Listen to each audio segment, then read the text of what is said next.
आता एक धक्कादायक बातमी येते धाराशिव जिल्ह्याच्या उमरगा तालुक्यातील एनगूर गावातून, ज्या गावात शाळा, अंगणवाडी आणि रस्ते घाणीच्या विळखात सापडलेत। जिल्हा परिषद शाळेत प्रवेश करताच कचऱ्याचे ढीग, काच, हाडे आणि दुर्गंधीने विद्यार्थ्यांचं आरोग्य धोक्यात। या गंभीर प्रश्नावर आमरण उपोषणही सुरू झालंय।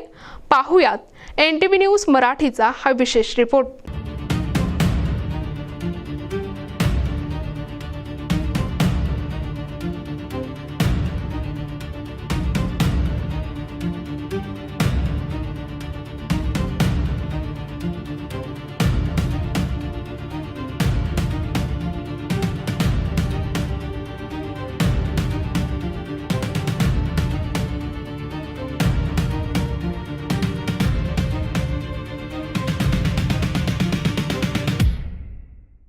एनगूर गावात गेल्या काही वर्षांपासून गटारी आणि नाल्या तुंबलेल्या आहेत। सांडपाणी रस्त्यावरून वाहत असून गावात घाणीचे साम्राज्य पसरले आहे। याच स्वच्छतेच्या प्रश्नावर दिनांक 23 डिसेंबर रोजी सकाळी एनगूर गावचे सामाजिक कार्यकर्ते अप्पू हिप्परगे यांनी आमरण उपोषण सुरू केले। त्यावर NTVची टीम गावात पोहोचली असता ग्रामस्थांनी ग्रामपंचायतच्या भोंगळ्या कारभारावर तीव्र संताप व्यक्त केला।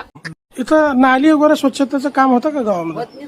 का बघा भरमगातून पडल्यात नाली आणि तिथं सगळं रोड करतो, गटार करतो, कडनं म्हणते इकडे कसं केलं तसं करावं लागतं का नाही? पार हो का आमच्या दारात पाणी उलालं इकडं। उगं भांडणाचं मूळ हो का सारखंच जरा त्यांनी काय करणार बघा येणार तर उगं इलेक्शन झालं का तेवढं उगं यायचं तर करतो म्हणजे पुन्हा करत नाही तर तुंबलेल्या नाल्या दिसून येतात। नाली साफ करायला किती दिवसाला येतात माणसं?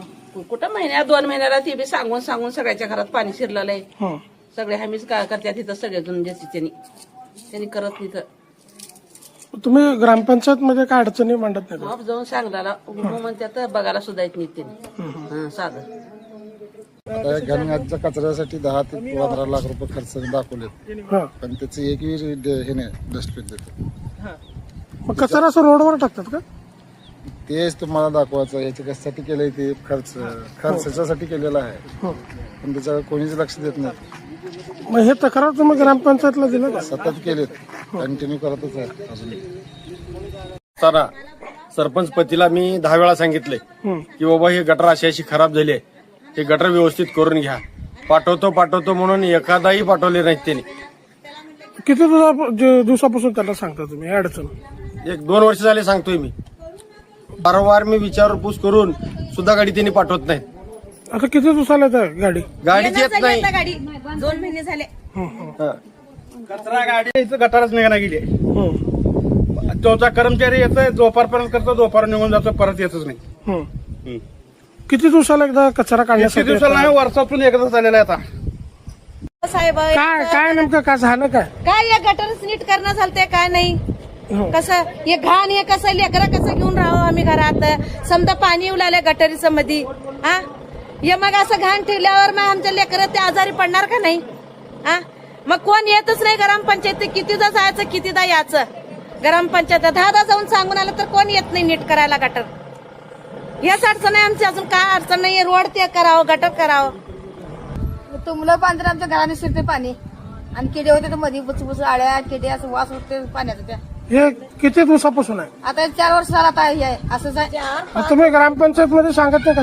दादा गेले पंचायत मध्ये कोण चौकशी करणार? ते सरपंचला गेला घरला, सरपंच येणं झाला का इकडे अजिबात सगळं सांगितलं कोण कुणाला सांगितलं तुम्ही सगळ्याला? साहेबाला बोलून काय उपयोग आहे? येतच नाही तर तिने बोलून काय उपयोग आहे? दाखवून समजा केलं पण ते काय आमचा विलाजच करून आमची दाद कुणी घेतलं नाही, आम्हाला कुणी मानलं नाही। एवढं पाणी होतं माझ्या घरामध्ये, गुडघ्या एवढं पाणी होतं। मोटर लावून पाणी काढले तर देखील पाणी निघणार गेल्यावर तसंच राहू जा म्हणून पसारा काढून दुसरीकडे बाहेर टाकले, भिजू जा म्हणून बसले। का करावं आता? काय इलाज? कुणी आमची दादच नाही। त्याला सांगावं, त्यानं म्हणतं बघू, त्याला म्हणतं बघू। लयच खड्डा झाल्यावर कुणी देखील दाद घेतलं नाही, आमचं काही वापरलं नाही इथं। तुम्ही कसं राहता एवढं घाणीच्या समोर? का करावं? काय इलाज? का आता कुठं जावं आम्ही? जावं कुठं आता? घर सोडून जावं कुठं? लेकरं बाळ समजा रोज एवढ्या चिखलातून पाण्यातून जावं लागतं। आता ह्या गटारीचं पाणी हो का तुंबून हो का इकडून इथं दारामोडी ढवच्या ढव साचतं। आता वर्ष होत आलं गटार साफ केली ते त्यांनी परवा पावसाळ्यात तेव्हा सगळं होतं. वरलं घाणीच येते सगळं संडास बाथरूमचं पाणी पूर्ण झोपडपट्टी प्लाट पूर्ण पाणी हे सगळं साचलेलं होतं बघा. हे गेटमध्ये गेलं तर शाळेमध्ये गेलं तर पूर्ण पाणी घाणच काढले तुम्ही बघा. आता पूर्ण गटार बुजत आली वास घाण उलवले. तुम्ही 5 मिनिट थांबून बघा सकाळ संध्याकाळ. आता ह्या टायमाला कोण नसते माणसं. तुम्ही ग्रामपंचायत मध्ये तक्रार दिली का? दिलाय तक्रार 10 वेळा झालंय. तक्रार देऊन सुद्धा फक्त त्यांनी गटार तुम्ही माणसं बघा म्हणते ते आम्हाला. आता आम्ही माणसं बघायला जाऊ. आमच्या घरामागून पाणी सोडले ते सगळं तिकडे बिरादार गल्लीचं खड्डा केले ते त्या खड्ड्यात पाणी साचवले ते त्या पाण्याला वाटच करणं ते पुढं आणि समोरून बी गटर सोडले ते समोरले बी गटर काढणं झाले ते मग सगळं पाणी घाण आमच्या घरात येऊन आले. त्याचं कचरा जे आहे सगळ्या समाजाची कचरा एका जागी टाकली जाते. तिथं खूप घाण वास यायलाय. ती काय थोड्या जवळच्या जणांना अडचण आहे तिथली. त्या कचऱ्याची सोय नाहीये. गाडी येत नाहीये कचऱ्याची. पाण्याची सोय केलेली आहे पण पाण्याचा टँकर बसवतो म्हणजे ते सिंटॅक्स नाही बसवलं पाण्याचं. गावातील परिस्थिती इतकी गंभीर आहे की येथील अंगणवाडी बंद अवस्थेत आढळून आली आणि आतमध्ये चूल पेटलेली धुतलेले कपडे दिसत होते. अंगणवाडीचा वापर थेट संसारासाठी होत असल्याचं चित्र समोर आलंय. आता ही अंगणवाडी गेल्या 2 वर्षापासून बंद आहे कोरोना काळापासून असं येथील ग्रामस्थ सांगितलेले आहेत. पण धक्कादायक बाब अशी आहे की या अंगणवाडीमध्ये सध्या परिस्थितीमध्ये एक चूल मांडलेली आहे. काही कपडे पण वाळू घातलेले आहेत. वापर वेगळ्या पद्धतीने या ठिकाणी चालू असलेले दिसून येत आहे. तर इथे नागरिक आहेत. मला सांगा की कधीपासून ही अंगणवाडी बंद आहे आणि एकूण काय परिस्थिती आहे? लॉकडाऊन पासून बंद आहे सध्या तरी. म्हणजे मध्ये कारण की महागांना घाण पाणी जात आहे गटरीचं आणि सगळं असं ते मध्ये जाऊन कडनं सगळं वल्लग राहून सगळं मध्ये फरशा वगैरे सगळे मध्ये जिरत आहेत मध्ये आणि घुशी वगैरे लागलीत मध्ये सगळं. गावचं पाणी येतं ते अंगणवाडीमध्ये जिरपलं जातं गटारीचं. हे आमच्या मागणी अशी आहे की इथली अंगणवाडी भर घालून चांगली व्यवस्थित करून. आता हे शासकीय इमारत आहे. इथं काहीतरी चांगला उपक्रम राबवता येतं पण या ठिकाणी चूल लाकडं वगैरे सरपंच सगळं दिसतंय. काय कुठल्या कामासाठी कुठल्या नागरिकांच्या विधायक कामासाठी वापर होतो का इमारतीचा? नाही काहीच नाही. गैरवापर होत आहे पूर्ण. नाल्यामध्ये तुंबलेलं पाणी दिसून येतं घाणीचं. काय तुंबल्यानं रस्त्यानं तुंबून नाली रस्त्यानं पाणी जाते. नाल्यातून गटारी पॅक होय आहेत. गटार घरापुढे वास येतोय. चिरट डास हे ते तकलीफ दुनियाच आहे. मग तुम्ही ग्रामसेवक म्हणा किंवा सरपंच कोण आहे? सरपंच आपू गुंजटे. मग त्यांना तुम्ही हे अडचणी सांगत नाही का? सांगितलं ते गडी आहे ते 8 रोजाला 15 दिवसाला येऊन काढून करून जाते आणि भरते. म्हणजे 15 दिवसाला एकदा स्वच्छतेचं काम होतं या ठिकाणी. नाही 15 दिवसाला पण होत नाही. 15 होत नाही. सांगितल्यानंतर वेळेवर होतच नाही कोणते काम. शक्यच नाही. वेळेवर होतच नाही. अर्ज दिलं तरी बी त्याला आज करू उद्या करू म्हणते पण ते दाखल घेतच. यानंतर आम्ही भेट दिली येथील जिल्हा परिषद शाळेला. ज्या शाळेत विद्यार्थ्यांना स्वच्छतेचे धडे दिले जातात त्याच शाळेच्या परिसरात काच, हाडे आणि दुर्गंधीयुक्त कचऱ्याचे ढीग असल्याचे स्वतः मुख्याध्यापकांनी खुलासा केला. नमस्कार, मी सचिन बद्री. धाराशिव जिल्ह्यातील उमरगा तालुक्यातील येनुगुर गावामध्ये आपण एक स्वच्छतेचा सर्वे करतो आवर्जून. ज्या अर्थी या गावातील सामाजिक कार्यकर्ते अप्पू हिप्परगे यांनी स्वच्छतेचा विषयाला अनुसरून ग्रामपंचायत कार्यालयासमोर उपोषणाला बसलेले आहेत आणि गावामध्ये आपण सर्वे NTVच्या माध्यमातून सर्वे करून लोकांच्या प्रतिक्रिया जाणून घेताना एक तीव्र प्रतिक्रिया या ठिकाणी उमटताना दिसून येतात. दरम्यान फिरत असताना माझी शाळा सुंदर शाळा या उपक्रमाअंतर्गत बऱ्याच बातम्या आपण महाराष्ट्र राज्यातून NTVच्या माध्यमातून पाहिल्याच असतील. त्याच धर्तीवर येनुगुरच्या जिल्हा परिषद शाळेला आवर्जून या ठिकाणी भेट द्यावीशी इच्छा निर्माण झाली. शाळेमध्ये येताच भौतिक परिसर आवर्जून पाहण्याजोगे आहे. मी NTVच्या माध्यमातून खासदार ओमराजे निंबाळकर आणि तालुक्याचे आमदार आदरणीय स्वामी सर यांना विनंती करतो की त्यांनीही आपल्या या शाळेला आवर्जून भेट देण्याजोगे आहे. शाळेचे मुख्याध्यापक आपल्या सोबत आहेत. आपलं नाव sir? CG Patil. CG Patil. Sir, शाळेचा भौतिक परिसर कसं दिसतं? म्हणजे ज्या अर्थी आपण विद्यार्थ्यांना स्वच्छतेचे पाठ गिरवताना त्यांना समजावून सांगतो स्वच्छतेच्या बाबतीत, तर आपण शाळेचा परिसर पाहून काय सांगतो?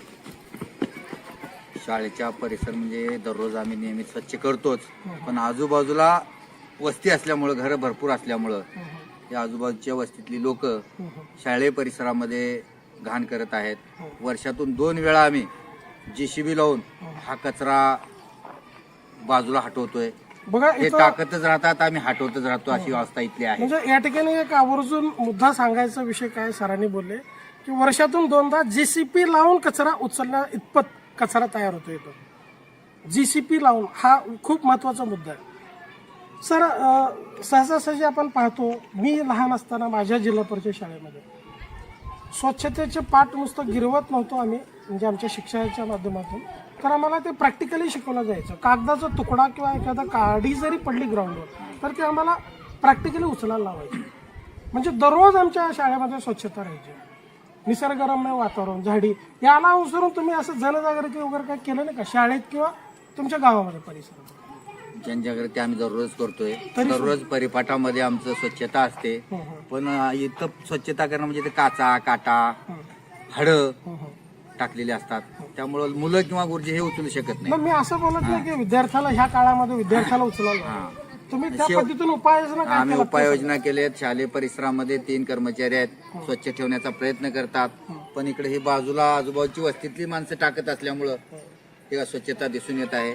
गावामध्ये तुम्ही काय उल्लेखनीय म्हणजे अशा पद्धती जनजागृती केलेली आहे? बालविवाहाला आळा घालण्यात येतो, स्वच्छ परिसर अनुसरून वृक्षारोपण, या महत्वाकांक्षी योजनेवर तुम्ही काय उपाययोजना म्हणजे जनजागृती केलेली आहे?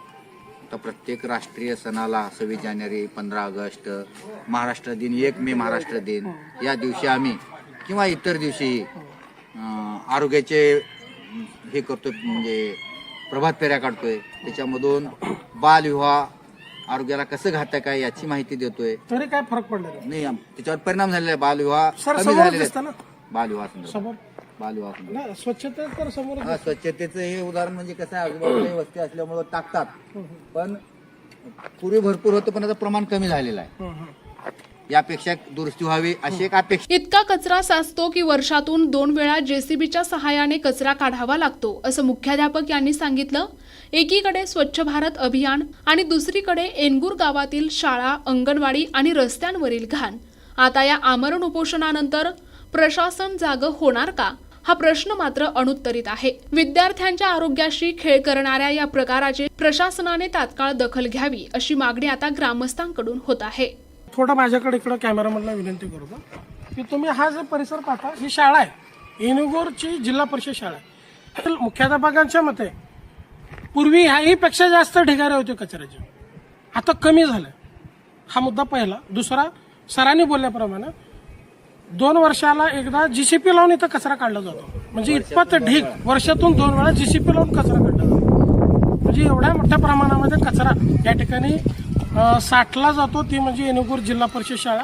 तर आवर्जून पुन्हा एकदा जिल्ह्याचे खासदार उमराजे निंबाळकर आणि तालुक्याचे आमदार स्वामी सर दोघांनाही विनंती करतो की आपण खरंच या शाळेला आवर्जून भेट देणं आवश्यक आहे. NTV न्यूज मराठीसाठी मी सचिन बेदरे, उमरगा, धाराशिव.